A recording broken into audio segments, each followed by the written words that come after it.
আমরা তো হতভাগা লবণ পাটে।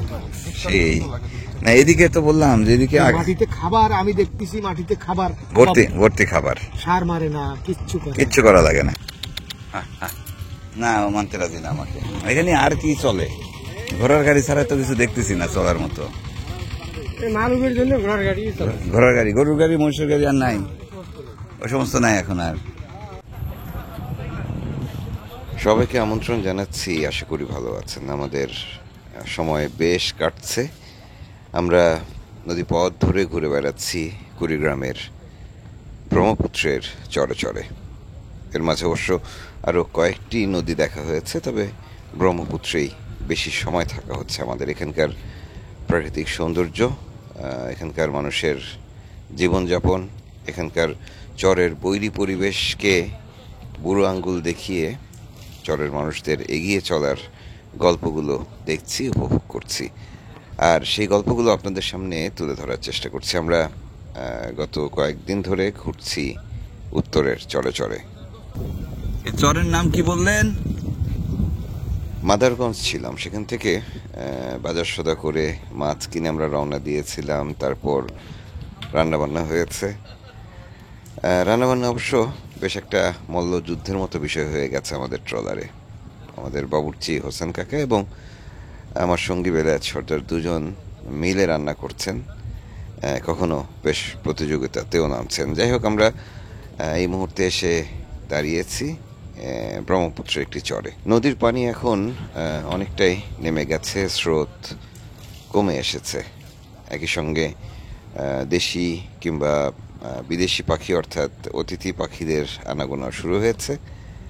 সব মিলিয়ে অন্যরকম পরিবেশ তৈরি হয়েছে। অগ্রহায়ণ মাস মাঝামাঝি সময় এসে ফসল প্রায় উঠে গেছে, কিছু ফসল এখনো মাঠে রয়ে গেছে। তো সেই ফসল কাটার কাজ চলছে। একই সঙ্গে এখানকার কৃষকরা রবি শস্য রোপণের কাজ এগিয়ে নিচ্ছেন। এছাড়া নানা রকমের ফসল তো রয়েছেই। ভালো আছেন কাকা? এই জায়গার নাম কি? এই জায়গার নাম এটা হলো ব্যাপারীর চর। ব্যাপারীর চর, ধরকা। ফকিরগঞ্জ। নারায়ণপুর কোন দিক? নারায়ণপুর এই যে হ্যাঁ হ্যাঁ। ও, বোট নিয়ে যাওয়া, নৌকা নিয়ে যাওয়া যায় না, লোকে নিয়ে যাওয়া যাবে, যায় না, ফিরে আবার হাঁটা লাগবে না? রাস্তা আছে। আচ্ছা, এটা কি নদী? দুধকুমার। এটা ব্রহ্মপুত্র না? চরের তো জীবনই এরকম, তাও তো ফসল হচ্ছে সুন্দর।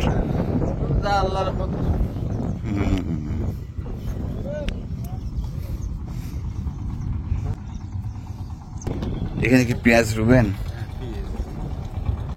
উত্তরের এই চরের মানুষদের আসলে জীবনের শক্তি, সেটি প্রশংসা করার মতো। এখানে কি সেচ টেচ দেওয়া লাগবে না? পানি সেচ দেওয়া লাগবে না। চরের বালি সরিয়ে তারা এখানে ফসল ফলান। শীতকালকে সামনে রেখে এই চরগুলোতে অনেক রকমের ফসল হয়। আগেই বলেছি যে সেই ফসল বা শস্যগুলো চাষ করতে আগে এখানকার মানুষরা খুব একটা পারদর্শী ছিলেন না, তারা সেভাবে জানতেন না, কিংবা পরিবেশ পরিস্থিতিও তাদের পক্ষে ছিল না। কিন্তু ধীরে ধীরে স্বাভাবিক বন্যায় পলি পড়েছে, চর যদিও ভাঙে, তারপরেও যে চরটুকু জাগে সেখানে ফসল ফলান এখানকার মানুষেরা। যাই হোক, এখানকার শৈশব সম্ভবত আগের মতোই আছে। ঠিক চরগুলোর শিশুরা সেভাবে পড়াশোনায় যাচ্ছে না কেন জানি। আবু বকর, ওখান থেকে পাউরুটি বাড়ি নিয়ে যাচ্ছ? এখানে খেয়ে ফেলবা? খেয়ে ফেলো। এ বাবা, তোমার নাম কি? কি নাম আব্বা?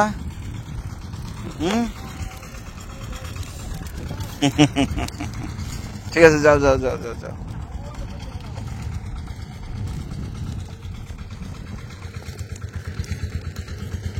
এই জায়গাও জমি করতেছেন? এই জায়গাও লাগবে?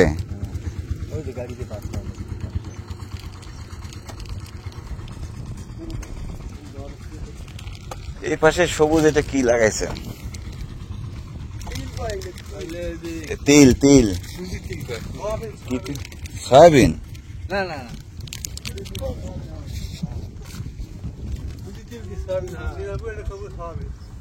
ও তেল সয়াবিনের গাছ এটা কত দেখেনি সয়াবিন হয় ভাই ওই যে সয়াবিন অয়েল কিছুটা সূর্যমুখী থেকেও ছোট ফুল মানে একটু সাইজের ফুল, হুম 2-3 ইঞ্চি ফুল, হুম এগুলোর ফুল ফুটলে দারুণ লাগে। এটা কি সয়াবিন গাছ তেলে হ্যাঁ সয়াবিন ফুল ফোটে তো দেখতে অনেক সুন্দর লাগে দূর থেকে কাছে আসলে। এগুলোতে কোনো সার দেওয়া লাগে না, বীজ ছিটাই দিয়ে রাখে, মাটি তো হ্যাঁ, একদম উর্বর। নতুন মাটি তো পলি জমি উর্বর হয়। পলির উপরে হ্যাঁ কত পদের ফসল হয় আরেকটা ব্যবস্থা আছে, সেটা হচ্ছে অনেক সময় হুম কিছু ফসল বুনে দেওয়া হয় হুম নষ্ট করার জন্যই। নষ্ট করার জন্য হ্যাঁ ওইটা যেমন চাষ করতেছে, হ্যাঁ কারণ হচ্ছে তখন অর্গানিক সার তৈরি হবে, ওগুলো পচে, ওটা পচে হ্যাঁ বুঝতে যেগুলোর পারছি দাম তুলনামূলক কম, সরিষা হইতে পারে। হুম হুম হুম হুম সরিষার বীজে দেওয়া হয়, সরিষা যখন একটু হয় ওটা চাষ দেওয়া হয়, ওটা মাটির সহ সাথে চাষ মিশে- মাটির সাথে চাষ হ্যাঁ ওটা একটা সার। ওই সার উৎপাদন করতে কোনো বীজ ছাড়া কোনো খরচ নাই। বুঝতে পারছি খালি ওই সময়টুকু পার করা রাইট। দারুণ ব্যাপার স্যাপার আর এখানকার গরুর দুধ হুম একদম অর্গানিক, কোনো কীটনাশক নাই। ঘাস খাওয়া গরু হ্যাঁ হ্যাঁ ঘাস খাওয়া গরু। পিওর ঘাস খাওয়া গরু সয়াবিনের বীজ পাওয়া তো কোনো সমস্যা না সয়াবিন তো হয় সোয়াবিন হয় আমাদের এলাকায়, হবে, আমি টেস্ট করব। টেস্ট করেন এই বীজ আমার কিন্তু লাগবে না। সয়াবিন দিয়ে করবেনটা কি সয়াবিন দিয়ে করবেন কি সরিষা করেন না সরিষা ভালো হয় না, হয় না চেক করে দেখেছি বালুতে। আমাদের অঞ্চলে তো মানে আমাদের যে উচিত বালু, উঠানো বালু, এই বালুতে সরিষা ভালো হচ্ছে না। সরিষা ভালো হচ্ছে না এই সোয়াবিনটা ভালো হবে শুনেছি, আমি এই সোয়াবিনের বীজ নিয়ে যাবো।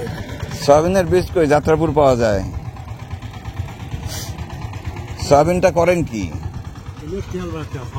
আপনারা তো আর তেল বের করেন না বিক্রি করেন কত কত করে কি বিক্রি হয় দাম আছে তো, হ্যাঁ ও বিছানোর সময় 8,000 টাকা মন 4,000 তো গাছগুলো পাড়াচ্ছেন আপনি, হ্যাঁ? এটা কি করবেন কি করবে এই জায়গা ও এটা ইয়ে করে দিবেন এই শাক কি খাওয়া যায়? না এটা ভাই বুঝছেন এখানে হচ্ছে যে এটা এখন আবার লাঙল দিয়ে দিবে হ্যাঁ চাষ করে দিবে এটা সার হয়ে যাবে মাটির তারপরে কি দিবেন পেঁয়াজ তো এই একটা ফসল বাড়তি দিলেন মাঝখানে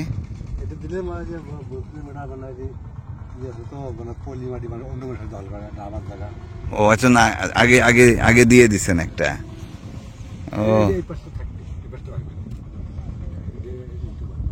এটুকু আপনি পেঁয়াজ গাড়ি দিবেন বুঝছেন ভাই এটা অটো সার হয়ে যাবে তাহলে সয়াবিনের বীজ হয় বীজটা 4-5 হাজার টাকা মন বিক্রিও হয় বুঝছেন বীজ আমার লাগে, 6,000 টাকা। আমি 1 কেজি নিয়ে যাবো। আচ্ছা যাত্রাপুর দিয়ে যাবো তো আপনি নিয়েন মনে করে কেজি বীজ এটা কি সরিষার দানার মতো দানা? সরিষার মতো লম্বা আমার উস্তাদ। আবু বকর কি নাম? আবু বকর নাম কি? মোহাম্মদ আবু বকর মোহাম্মদ আবু বকর।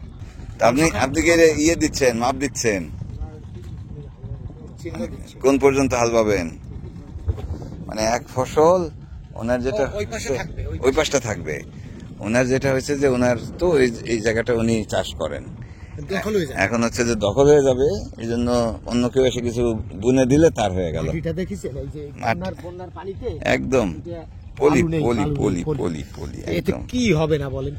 কি হবে না আমরা তো হতভাগা লবণ পানি মানুষ। সেই না এদিকে তো বললাম যে এদিকে মাটিতে খাবার আমি দেখতেছি, মাটিতে খাবার ভর্তি ভর্তি খাবার সার মারে না, কিচ্ছু করে না। কিচ্ছু করা লাগে না কিচ্ছু করা লাগে না বুঝছেন এরপর চলে আসবেন নাকি এদিক চলে আসি আমার ইয়ে করে, আমার আসতে গেলে বেশি জমি লাগবে, আমি এই ছোটখাটো জমিতে চাষ করতে পারি না।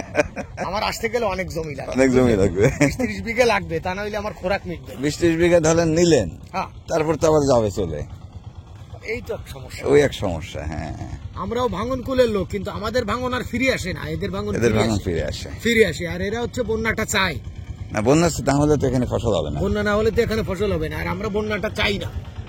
আপনাদের তো লবণ পানি ওঠে। আমাদের ভাঙন ফিরে আসে না, আর এই ভাঙনটা ফিরে আসে। হ্যাঁ, আর আপনাদের তো ওঠে লবণ পানি। লবণ না, এখানে তো লবণ পানি না, মিঠা পানি। এটা হবে। মিঠা পানি সাথে পলি।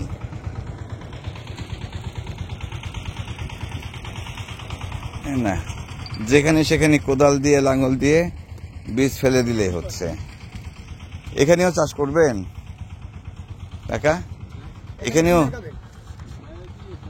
তো এইটা নামাই দিচ্ছেন কেন? রাস্তা? আচ্ছা আচ্ছা, আর রাস্তা ঠিক করে দিচ্ছে। দেখেন কি অবস্থা, ধান হতে হতে ভেঙে গেলে শেষ।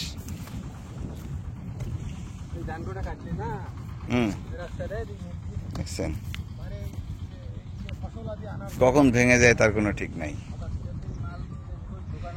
উফ, এই এই এই যে বাম পাশে যে নদীটা দেখতেছেন ওটা হচ্ছে গঙ্গাধর, আর এই যে এটা এটা এটা হচ্ছে ব্রহ্মপুত্রের একটা শাখা। এটা সোজা গিয়ে মিশছে ব্রহ্মপুত্রে।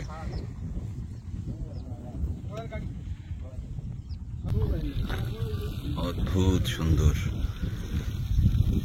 একদম খাঁটি গ্রাম। এই চরের নাম কি বললেন?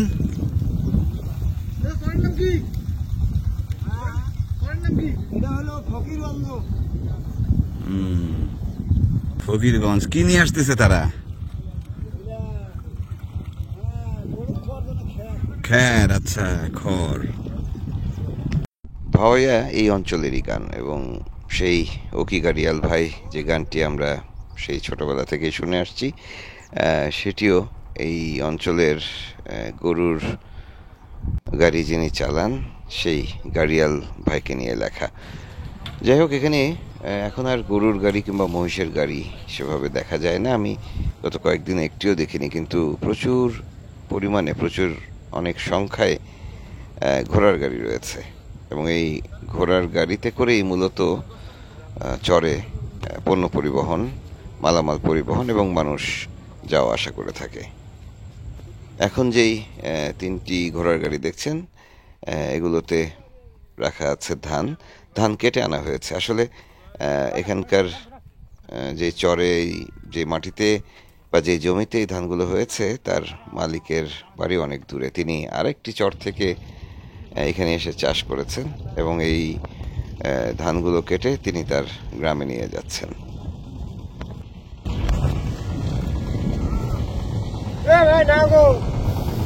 খড় কোথায় যাচ্ছে ভাই? নাকি ধান?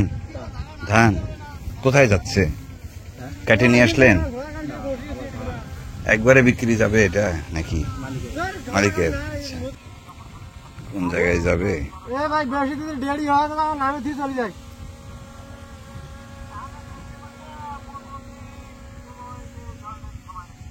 ভাই লোড গাড়ি কিনে ঘোড়া আগা যাবে।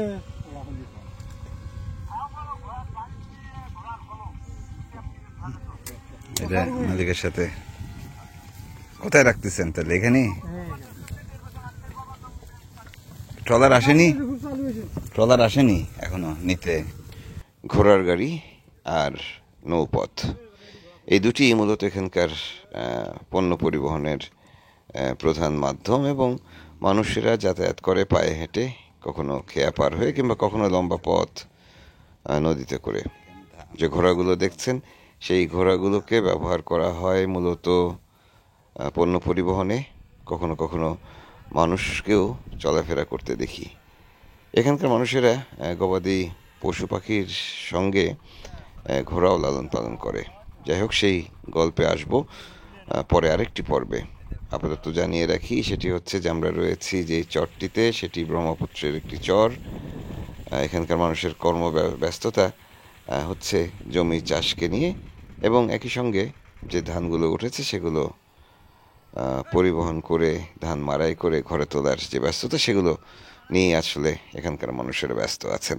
কৃষিকাজের বাইরে এই মানুষেরা তাদের যে গবাদি প্রাণীগুলো রয়েছে সেগুলোর যত্ন নেন, আর বিশেষ যত্ন নেন ঘোড়াগুলোর। ওজন তো ঘাড়ের মধ্যে তার।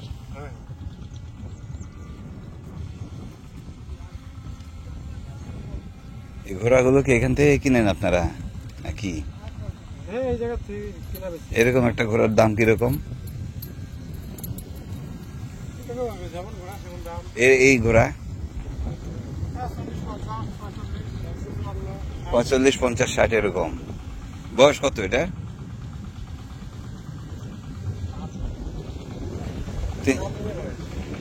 7।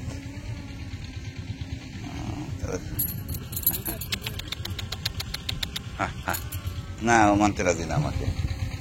নতুন মানুষ, হ্যাঁ, কিছু করবেন না।